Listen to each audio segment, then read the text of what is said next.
Nephilim, fallen angels, Ta thách thức các ngươi, giants that shook hãy the cử ra một earth. người để đấu với ta.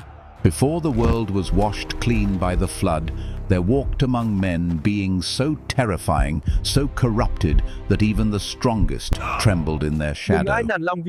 They were born from the union of the Watchers, angels who abandoned heaven's light, and the daughters of men. Their monstrous hunger devoured everything in sight, their power crushed kingdoms, and their very presence darkened the skies. Why did the Watchers descend on Mount Hermon and swear an oath that chained their fate forever? Why did God unleash a flood so vast that even giants like Gilgamesh could not escape? And what hidden truth still lingers in the echoes of Anakim, Rephaim, and the towering Goliath who defied Israel? In this video, you will uncover the entire story, from the fall of the Watchers, to the rise of the Nephilim, to the moment a shepherd boy named David shattered the nightmare with a single stone. You will see why faith, not strength, conquers giants, and why this ancient tale is more than history. It is a warning, a prophecy, and a mirror for our own battles today. So I ask you, do you believe the Nephilim were merely myths, or do their shadows still haunt our world? Leave your thoughts in the comments, subscribe for more hidden truths, and like this video if you believe faith can still slay the giants we face. This is not just a story, it is a revelation. The Watcher's Oath on Mount Hermon. High upon the snowy peak of Mount Hermon, where the clouds veil the heavens and silence is as heavy as stone, 200 angels gathered in the dead of night. They were called the Watchers, appointed to guard humanity, protect the fragile heart of creation. But desire burned like fire in their eyes when they looked upon the daughters of men. At their head stood Samyaza, a leader torn between fear of God's wrath and the hunger of his own rebellion. In trembling voice he cried, "I fear I alone will bear the punishment for this sin. Let us bind ourselves together. Let us swear an oath that none will turn back." And there, under the shadow of the stars, they made the vow that would scar eternity. They did not descend as doves of peace. They fell like blazing meteors, tearing the sky apart, crashing into the valleys with light so fierce that mortals froze in awe and terror. Imagine for a moment the ground trembling beneath your feet, a brilliance too bright for human eyes, yet tainted with an unholy glow. This was no gentle visitation. It was invasion, a breach between heaven and earth. And with their arrival came a storm that no man could contain. Their union with human women unleashed a generation unlike anything the world had ever seen. They were not children of innocence, but offspring of fire and flesh. Nephilim, beings whose hunger outgrew the earth itself. At first, they feasted on flocks, herds, and the harvest of men's labor. But their appetite grew insatiable, and soon they turned their jaws upon mankind. Imagine waking in the dead of night to the ground shaking, a shadow blotting out the moon, and the scream of your kin vanishing into the hands of a giant. Entire villages became feasts. Humanity lived in dread, knowing the next sunrise might reveal nothing but ashes and bones. And yet, these giants were more than brute beasts. They learned from their fathers the secrets never meant to be spoken on earth. Azazel, prince among the fallen, revealed the art of forging iron, weapons sharp enough to spill oceans of blood. Others taught the mysteries of stars and signs, the occult practices of enchantments and sorcery. What God had locked away, they flung open recklessly, and mankind drank deeply from this poisoned cup. Weapons replaced tools, magic replaced prayer, violence became law. Think about the consequences.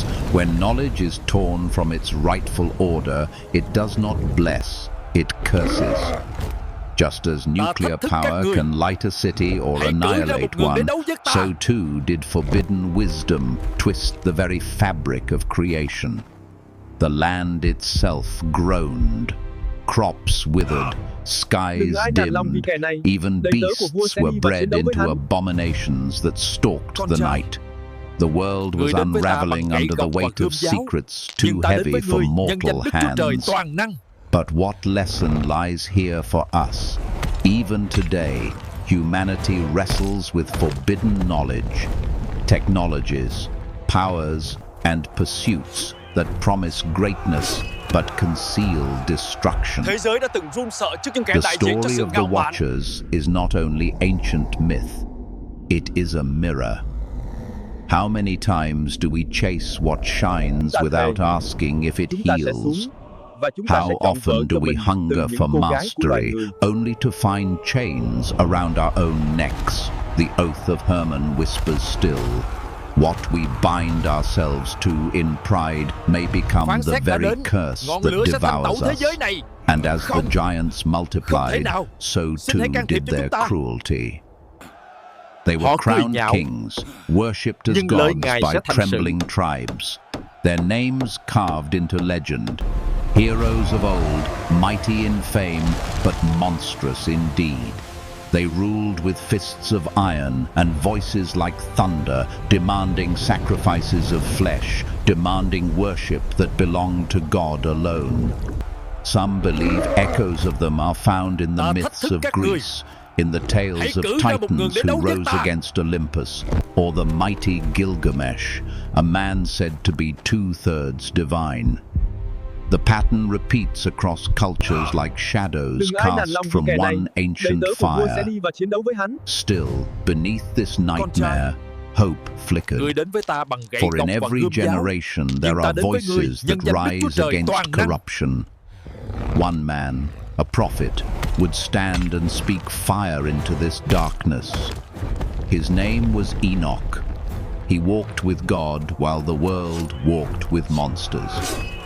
But before his voice thundered, the world was given time to witness what happens when heaven's guardians betray their call.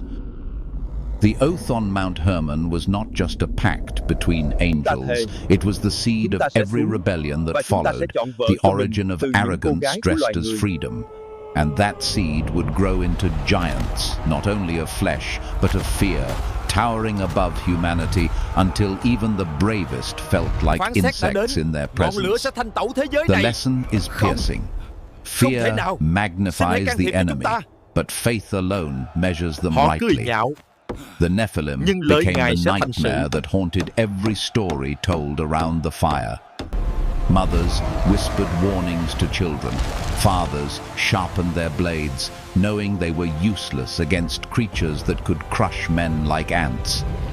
And the heavens watched, silent for a time, as the weight of sin pressed down heavier and heavier. Yet judgment was already stirring, because the Most High does not remain silent forever. The oath had been made, the giants had risen, and corruption had spread like wildfire. But in the distance, the voice of prophecy was coming. A man who would stand unshaken, who would warn both angels and men of the doom rushing toward them. The Watchers feared him. The Nephilim mocked him. But his words were like lightning tearing the sky. You have abandoned heaven. You will see the ruin of all you have built. And so the story turns. The oath of Mount Hermon gave birth to giants, but prophecy would call down judgment. From the heights of rebellion, the tale now descends into the valley of warning. And in that valley stands Enoch, the man who walked with God. Forbidden knowledge, weapons, magic, and corruption. There is a moment when temptation no longer whispers but roars, when the heart stretches out its hand to grasp what was never meant to be held. The Watchers crossed that line, and through them, humanity was dragged into the abyss. Azazel stood among the fallen, and he became the great corrupter. He taught men how to shape iron into swords that gleamed like the sun, but dripped with blood before the day was done. He revealed how to forge breastplates, helmets, and shields, tools of destruction that replaced the plow and the shepherd's staff. He gave women the arts of ornament and makeup, twisting beauty into seduction, reshaping the gift of love into a weapon of lust. Others among the fallen unsealed the secrets of the heavens, astrology, enchantments, witchcraft, the dark sciences of manipulation and power. The earth trembled under this flood of forbidden knowledge, for it was never meant for human hands. The cost was immediate. Villages once bound together in peace became kingdoms soaked in suspicion and rivalry. Farmers became soldiers, and children were trained not in song but in war cries. The gift of knowledge, misused, turned men into beasts. Blood became the language of power, and fear its currency. Humanity was intoxicated, stumbling like a drunkard through the shadows, blinded by their own brilliance. They believed they had gained control, but in truth they had lost themselves. Imagine the weight of carrying wisdom too heavy, secrets too ancient, truths too sharp, knowledge that promised light but delivered darkness. Even creation groaned, crops failed, skies darkened, and beasts were twisted into grotesque forms that defied the order of God. Where once there was harmony, now there was only chaos. The earth reflected the soul of mankind, corrupted, broken, yearning for redemption. And here lies a truth we still face today. Knowledge without wisdom is destruction disguised as progress. What are the weapons of our age? Artificial intelligence misused, genetic power exploited, technology wielded for greed rather than healing. We are still living in the echo of Azazel's teaching, standing at the same threshold of choice. Will knowledge be our servant, or will it become our master?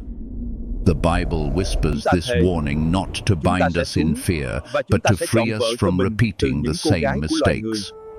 Knowledge is not evil, but when divorced from God's wisdom, it becomes a sword turned inward, a fire that consumes rather than warms. Think of the story of Prometheus stealing fire from Olympus. To the Greeks it was a tale of defiance and gift-giving, but here, in the shadow of Mount Hermon, the fire was unholy.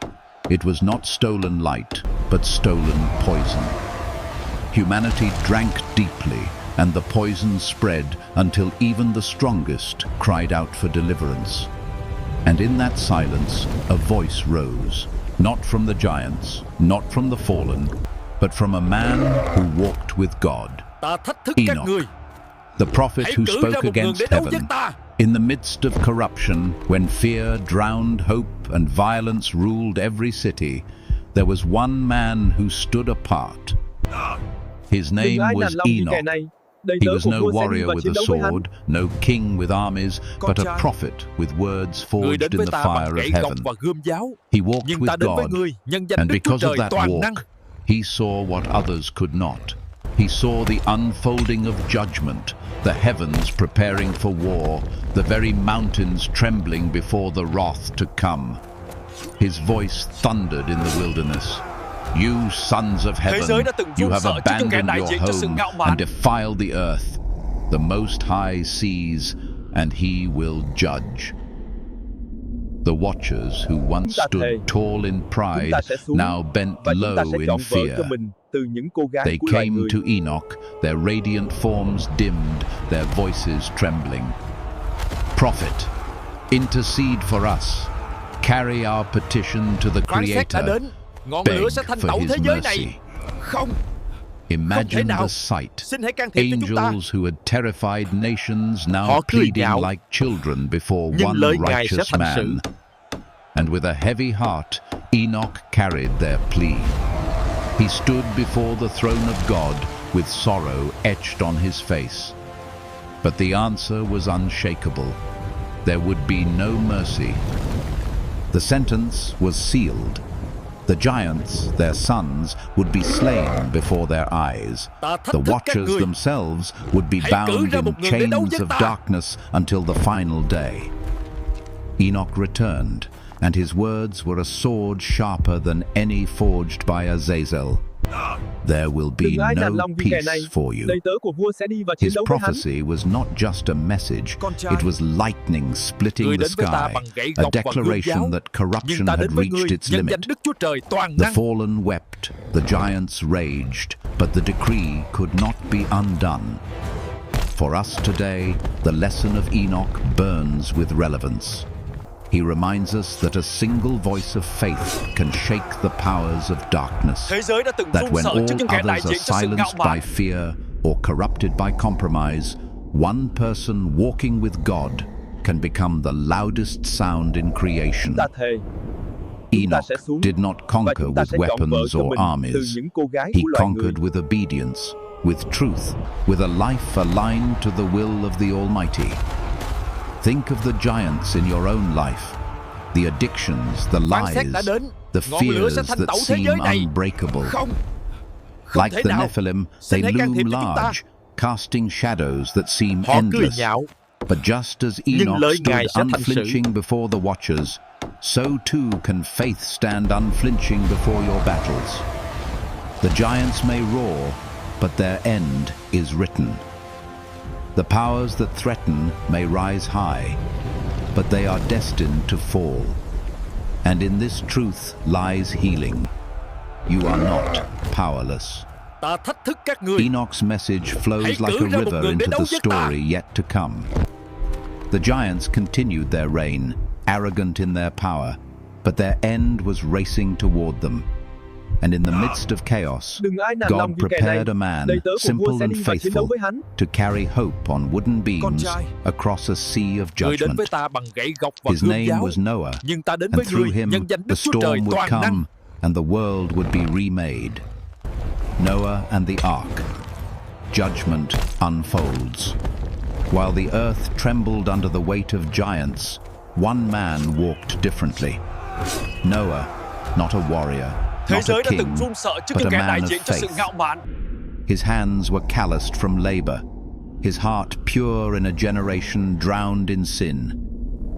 When God spoke, "The end of all flesh has come before me," Noah did not argue, did not delay.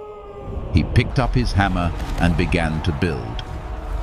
Each strike was an act of defiance against corruption. Each plank a sermon louder than any word. The people mocked him. "Old man, where is your flood? The sky is clear, the land is dry. Has madness seized you?" They laughed, but Noah built.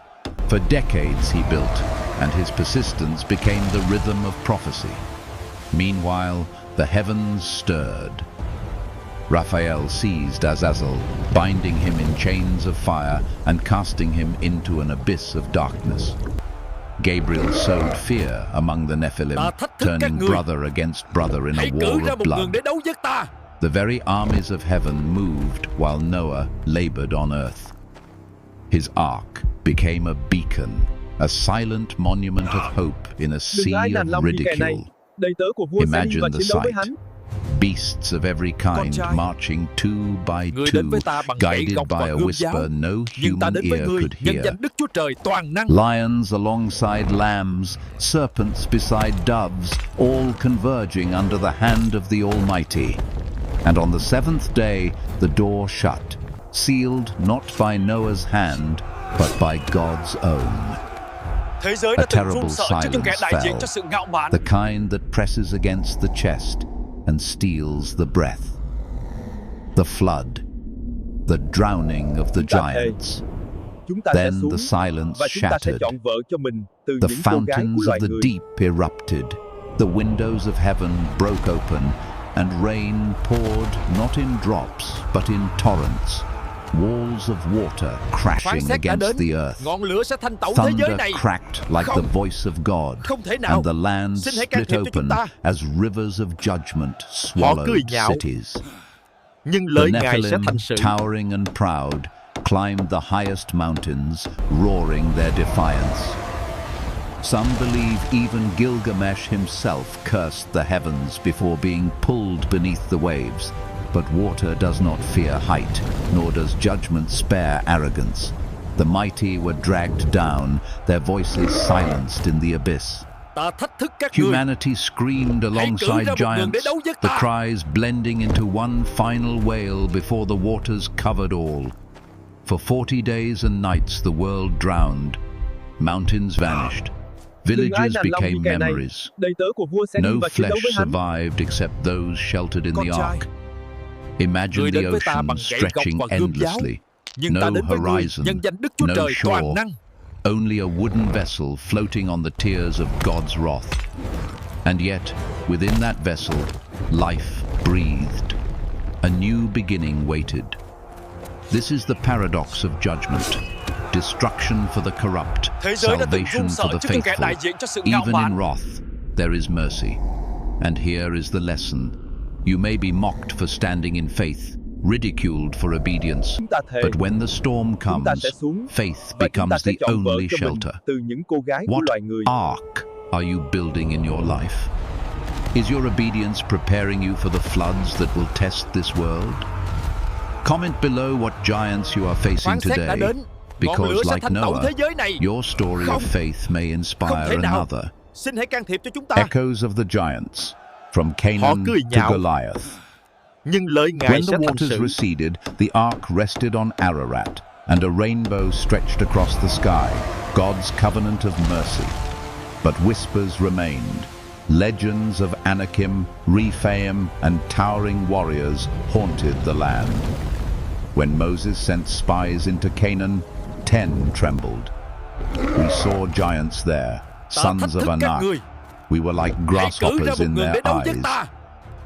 Fear magnified the threat, turning men into insects in their own minds.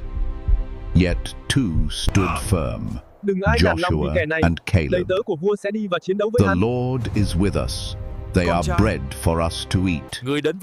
This is the secret. Giants fall not because they are weak, but because faith makes them small. Under Joshua's command, Israel toppled the strongholds of Hebron and Bashan. Og, king of Bashan, last of the Rephaim, fell despite his bed of iron. Step by step, the shadows of the Nephilim were erased, but the greatest echo came generations later, in the valley of Elah. There stood Goliath of Gath, 10 feet tall, clad in bronze that gleamed like a cruel sun. For 40 days he mocked Israel. Send me a man that we may fight. The armies quaked. Even King Saul trembled. But from the fields came a shepherd boy named David, armed not with sword, but with faith. He picked 5 smooth stones, and with one strike, shattered centuries of fear. Think of this. The story of David and Goliath is more than history. It is the archetype of every battle between weakness and strength, faith and fear. Americans use it in sports, in politics, in business. It is the eternal underdog story, proof that giants fall when courage rises. And it teaches us today that your Goliath, the addiction, the depression, the overwhelming obstacle, is not invincible. With faith, even the smallest stone can bring down the mightiest enemy.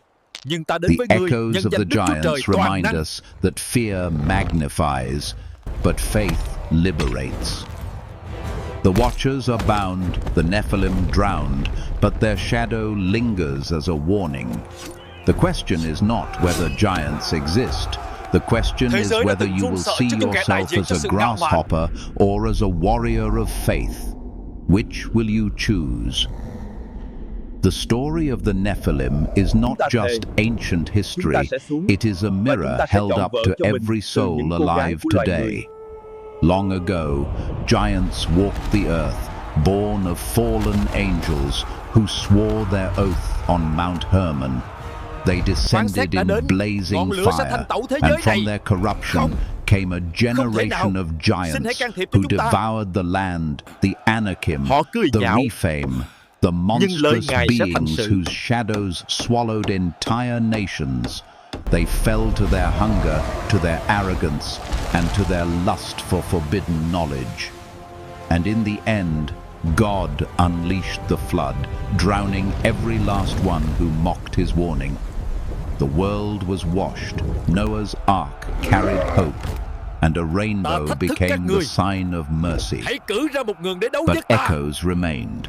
Og of Bashan, Goliath of Gath, warriors whose size made men tremble until a shepherd boy with a sling shattered centuries of fear. This is more than a story of ancient giants. It is the pattern of life itself, the rhythm of faith against fear, obedience against corruption, humility against arrogance. We face giants every day. They may not tower 10 feet tall with bronze armor, but they roar just as loud. Addiction whispers you cannot escape. Depression casts shadows that blot out the sun. Fear tells you that you are a grasshopper, small and powerless. But remember this. David faced his giant not with armor, not with a sword, but with faith.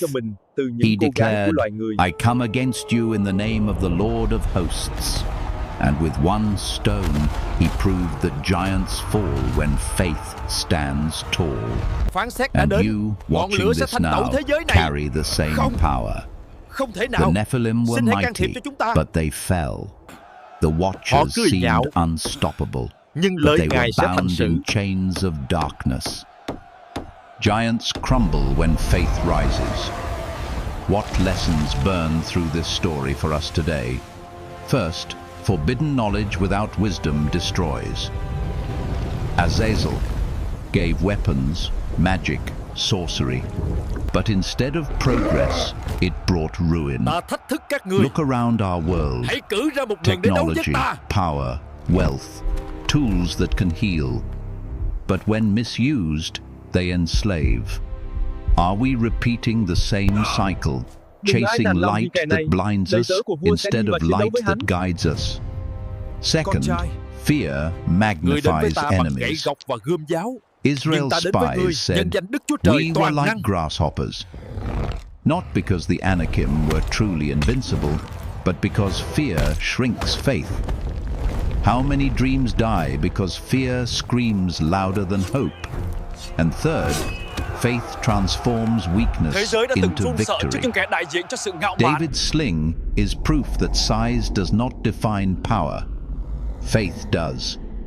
So what about you? What giants are you facing right now?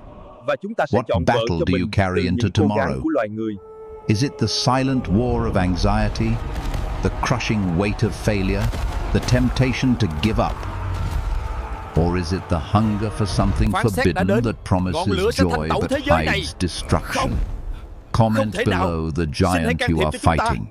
Your words might inspire someone else to believe their battle can also be won. Giants may seem eternal, but they fall the moment faith rises. The story of the Nephilim is also a story of hope.